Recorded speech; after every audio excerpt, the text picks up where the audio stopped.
Hello friends, कैसे आप सब लोग and thanks for watching my channel. Friends, इस वीडियो में हम HPCL यानी कि हिंदुस्तान पेट्रोलियम कॉरपोरेशन लिमिटेड के बारे में डिस्कस करेंगे और उसका लॉन्ग टर्म ट्रेंड देखेंगे। सो ऑल्दो मैं इसके ऊपर प्रीवियसली वीडियोस बना चुका हूँ, लेकिन ट्रेंड जैसे कि चेंज होते रहते हैं और साथ ही में देखिए कुछ कंपनीज के कुछ एस्पेक्ट्स होते हैं जो कंपनी से रिलेटेड ना होते हुए भी कंपनी में इम्पैक्ट डालते हैं। अगर थोड़ा भारी हो गया तो मैं सिंपल भाषा में समझा देता हूँ, क्योंकि गवर्नमेंट कंट्रोलिंग स्टेक है इसमें।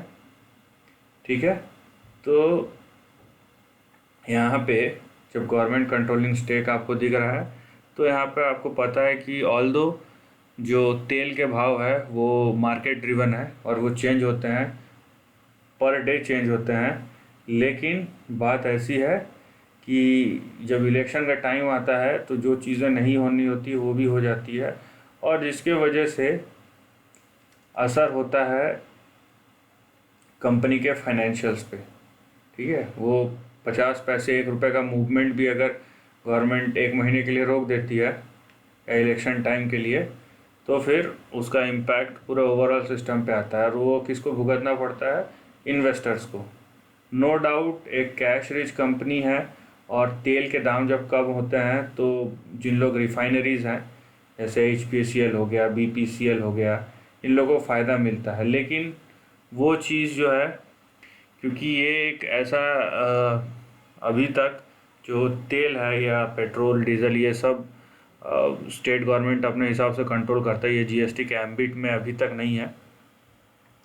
तो जाहिर सी बात है इसका जो फ़ायदा है बस बोलने के लिए, भले ही ये मार्केट ड्रिवन पेट्रोल प्राइस है, लेकिन उसका कंपनी को कितना फ़ायदा मिलता है और इन रिटर्न इन्वेस्टर्स को कितना फ़ायदा मिलता है और उसका इम्पैक्ट शेयर प्राइस पे क्या होता है वो दूसरी चीज़ है यहाँ पे।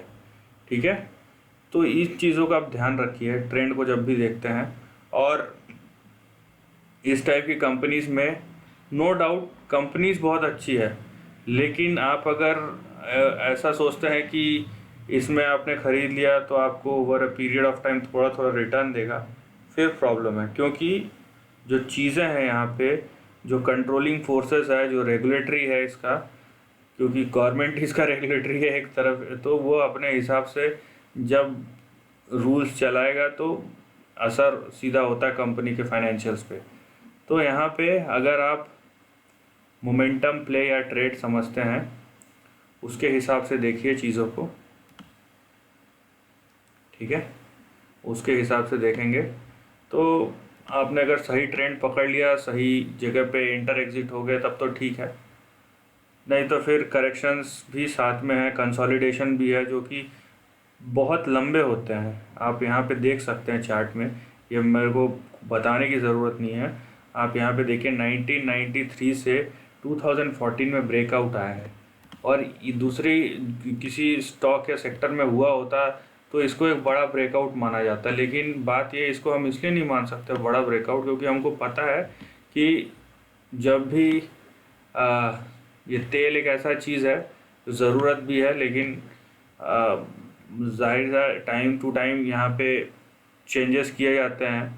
बोला जाता है कि तेल का दाम बढ़ना चाहिए, वहाँ नहीं बढ़ता है, जब ज़रूरत के हिसाब से जहाँ नहीं बढ़ना चाहिए वहाँ बढ़ता है, लोगों का तेल निकल जाता है और इन्वेस्टर्स का तो निकलता ही है। तो ठीक है, तो इतना तेल निकालना भी सही बात नहीं है ऑन अ लाइटर नोट। तो आप अगर यहाँ पे ट्रेंड को समझते हैं तो एक चीज़ समझ लीजिए कि मोमेंटम में रहिए। मोमेंटम का अगर आपको समझ में आता है तो यहाँ पे आपको फ़ायदा मिल सकता है। अदरवाइज़ एक सर्टेन पीरियड के बाद अगर आप वैल्यू पिक या इस तरीके से करेंगे तब रिटर्न मिलेगा, इसकी गारंटी नहीं है। कंपनी बंद नहीं होगी वो तो है, लेकिन रिटर्न वाली बात है यहाँ पे। यहाँ पे आप ट्रेंड को सिंपल तरीके से समझिए। क्या है यहाँ पे, करंट जो सपोर्ट है वो आ रहा है 169 पे सपोर्ट ले रहा है। इसके नीचे अगर गया तो अगला सपोर्ट आएगा 146, 146, और बड़ा सपोर्ट आपका आएगा 123 पे, क्योंकि ये आपका बहुत बड़ा समय गुजारा है 1993 से 2014 के बीच में।